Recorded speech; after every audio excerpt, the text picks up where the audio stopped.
Hello everyone. Today we are going to take a look at the true story of the woman named Typhoid Mary. Cleanliness is one of the most important practice for a clean and healthy environment. It may be related to public hygiene or personal hygiene. It is essential for everyone to learn about cleanliness, hygiene, sanitation, and the various diseases that are caused due to poor maintenance of hygienic conditions. And you're watching Fahim's Science Discussion. Food handlers or cooks who become carriers are particularly dangerous.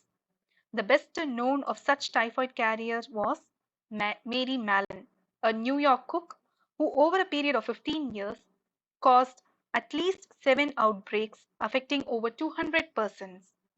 Mary Mallon was born in 1869 in Ireland. It is assumed that she was born with typhoid fever because her mother was infected during pregnancy. At the age of 15, she migrated from Ireland to United States. She lived with her aunt and uncle for a time and worked as a maid but eventually became a cook for affluent families. From 1900 to 1907, Mallon worked as a cook in the New York City area for 8 families, 7 of whom contracted typhoid. Eventually, she started resigning her job when she found out that the illness has been spread to the landlord, family members, and other maids, so that she wouldn't be suspected for the illness. Oyster Bay property owner hired an investigator named George Soper to investigate the cause of typhoid outbreak in a well-to-do families, since typhoid is a disease that typically struck in unsanitary conditions. The incubation period is usually 7 to 14 days, but may range from 3 to 56 days depending on the dosage of infection. Onset is usually gradual with headache, malaise, anorexia, coated tongue, and abdominal discomfort with either constipation or diarrhea. The typical features are stepladder pyrexia, that is, fever rises one day, falls the subsequent morning, and continues to form peaks and troughs with insidious onset. A soft, palpable spleen is a constant finding. Bradycardia, which is the slower heart rate than the normal, that is, generally beating fewer than the 60 beats per minute. Toxemia, also called preeclampsia, is the blood poisoning due to the toxins produced from a local bacterial infection. Hepatomegaly is also common. Rose spots appear on the skin during the second, third week but are seldom noticeable in the dark-skinned patients. The most important complications are intestinal perforation, that is, a hole that develops through the wall of a body organ; hemorrhage, which is the leakage of the blood from a broken blood vessel either inside or outside the body; and circulatory collapse, which results in the failure of the cardiovascular system to provide body tissues with enough blood for proper functioning. George Soper discovered that a female Irish cook was involved in all of the outbreaks. He was unable to locate her because she generally left after an outbreak began without giving a forwarding address. Soper started tracing her past 5 years of workplaces. Her workflow was as follows.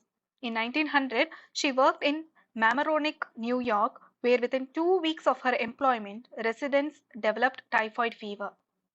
In 1901, she moved to Manhattan, where similar thing happened, and in addition to the infection, the laundress died.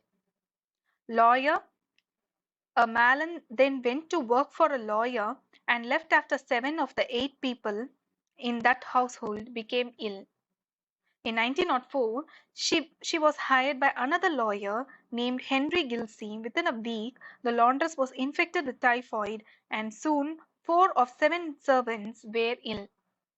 Immediately after the outbreak began, Mallon left and moved to the Tuxedo Park, where she was hired by George Kessler 2 weeks later, the laundress in his household was infected and was taken to St. Joseph Regional Medical Center, where her case of typhoid was the first in a long time. In 1906, Mallon took a position in Oyster Bay with the family of a wealthy New York banker, Charles Henry Warren. Here, 11 people in the family came down with the typhoid fever.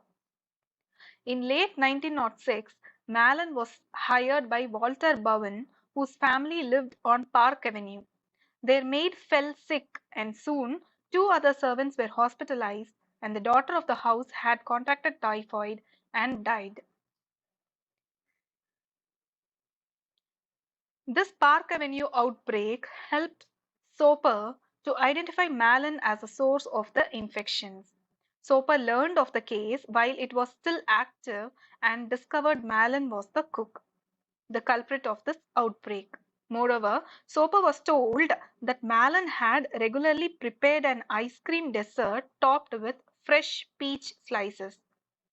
That is, uncooked food act as an ideal vehicle for Salmonella typhi, which is the causative agent of this disease.